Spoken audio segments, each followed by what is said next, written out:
Good day everyone, this is Jane de Guzman Kimilat, and today I will be going to tackle about the poem entitled The Owl and the Pussycat by Edward Lear. So this is the background of Edward Lear. He was born on May 12, 1812 in Holloway, Middlesex, England. He was an English artist, illustrator, musician, author, and poet. Now known mostly for his literary nonsense in poetry and prose, and especially his limericks, a form he popularized. His principal areas of work as an artist were threefold. First, a draughtsman employed to make illustrations of birds and animals. Second, making color drawings during his journeys, which he reworked later, sometimes as plates for his travel books. Lastly, illustrator of Alfred Lord Tennyson's poem. He is known principally for his popular nonsense collections of poems, songs, short stories, botanical drawings, receipts, and alphabets. He also composed and published 12 musical settings of Tennyson's poetry. So this is the poem of Edward Lear, The Owl and the Pussycat. The owl and the pussycat went to the sea. In a beautiful pea-green boat, they took some honey and plenty of money. Wrapped up in a 5-pound note, the owl looked up to the stars above and sang to a small guitar. Oh, lovely pussy, oh, pussy, my love, what a beautiful pussy you are. You are, you are. What a beautiful pussy you are. Pussy said to the owl, You elegant fowl, how charmingly sweet you sing. Oh, let us be married. Too long we have tarried. But what shall we do for a ring? They sailed away for a year and a day, to the land where the bong tree grows. And there in a wood a piggy wig stood, with a ring at the end of his nose, his nose, with a ring at the end of his nose. Dear pig, are you willing to sell for 1 shilling your ring? Said the piggy. I will. So they took it away and were married next day, by the turkey who lives on the hill. They dined on mince and slices of quince, which they ate with a runcible spoon, and hand in hand, on the edge of the sand, they danced by the light of the moon, the moon, the moon. They danced by the light of the moon. So, The Owl and the Pussycat is a poem written by Edward Lear. It was originally published in 1871 in Lear's book Nonsense Songs, Stories, Botany, and Alphabets. As even stated in the title of his book, Lear became known for his nonsensical writing. This poem is composed of 3 stanzas. Each stanza contains 11 lines, 2 of which are short repetitions. The rhyme scheme of each stanza is A B A B C D C D, with the final 3 lines being composed of a short 2-line refrain and ending in a repetition of the 8th line.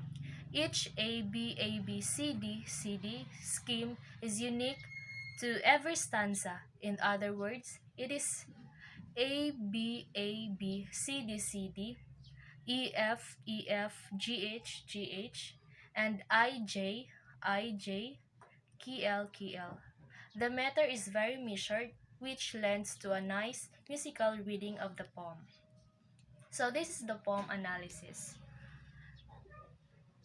And the owl and the pussycat went to the sea. In a beautiful pea-green boat, they took some honey and plenty of money, wrapped up in a 5-pound note. So the poem begins with the reader knowing the owl and the pussycat are together and heading on a voyage. It is not made immediately clear what kind of journey the two are taking. However, it is obvious they are prepared for the adventure upon which they are about to embark. Given the poet was from England and from an earlier era, readers may not be entirely familiar with a 5-pound note. Simply put, a 5-pound note is money. So the owl looked up to the stars above and sang to a small guitar. Oh, lovely pussy, oh, pussy, my love, what a beautiful pussy you are. You are, you are. What a beautiful pussy you are.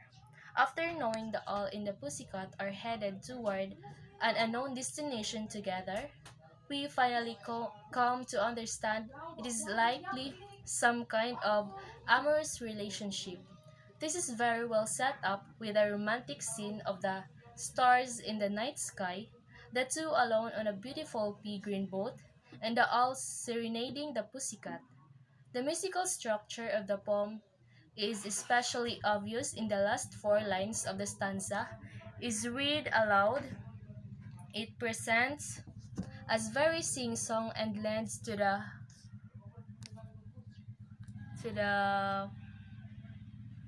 nonsense and emphasize of the poem. So, Pussy said to the owl, "You elegant fowl, how charmingly sweet you sing. Oh, let us be married. Too long we have tarried. But what shall we do for a ring?" So, this shows the singing of the owl is not only impressive, but very sweet. It wins over the heart of the pussycat. Based of the pussycat wanting to marry, the owl serenading, and the romantic scene, it can be concluded that two have either been together or in love for quite some time. This is further evidenced by the pussycat's proclamation that too long they have tarried. This means they have waited or delayed the commitment and marriage for a long time. It suggests the two waited through a period of time in which love was already present. The pussycat then goes on to ask about the wedding ring, as it was sudden decision to marry at this point in time. They sailed away for a year and a day to the land where the bong tree grows. After such strong declarations, the two began their voyage.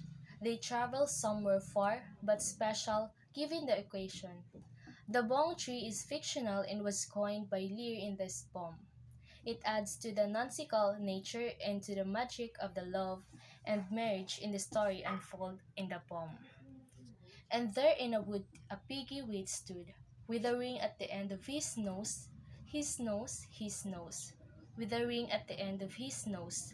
The fun nature of the poem continues with a description of the pig and the ring on his nose. This pig is the answer to the question posed earlier by the pussycat. They have now found a ring and thus can finally marry each other. After a long journey, the time has arrived. Once again, the structure here lends to musicality when read aloud. It is especially fitting at the end of this stanza, where it would seem the owl and the pussycat would celebrate finding a ring. "There, pig, are you willing to sell for 1 shilling your ring?" said the piggy. "I will." Here the reader is reminded that the owl and the pussycat were prepared for their journey, though it was not stated outright that this was a story about a wedding. The two were well prepared for everything. So they took it away and were married next day. With a turkey who lives on the hill, they dined on mince and slices of kings, when they ate with a runcible spoon. Though the physical voyage took very long, once the two arrived at their destination, they quickly found a ring and a minister to get married. Once again, it is noteworthy that animals of all kinds are behaving as humans and coexisting peacefully. The owl and the pussycat even celebrate the marriage with others by having a feast. The word runcible is yet another word invented by Lear for this poem. This word has now been defined by the Oxford English Dictionary and refers to a curved fork with three broad prongs, one with a sharp edge. Given the fork can be used as a spoon as well and can be used to cut with a sharp edge, it contributes to the owl and the pussycat being always prepared. And hand in hand on the edge of the sand, they dance by the light of the moon, the moon, and they dance by the light of the moon. The poem ends with the owl and the pussycat with water edge once again, this time together physically by linking hands. It ends on a happy note with a singing type of meter used in the repeating last lines. So the poem is the story of the Owl and the Pussycat on the road to marriage. It is about their trouble and issues they face until all is finally settled and they can wed. In this poem, the nonsensical aspect may mostly be attributed to the animals talking and behaving as people would. In addition, the mixture of animals is extremely unlikely in the real world. The themes of this poem are love, marriage, and harmony. These are these are all evidenced by the story itself, where an owl and pussycat travel to get married because they are in love. Considering the difference in animals, including those who help them, a harmony of coexistence is also shown. So that's the end. Thank you.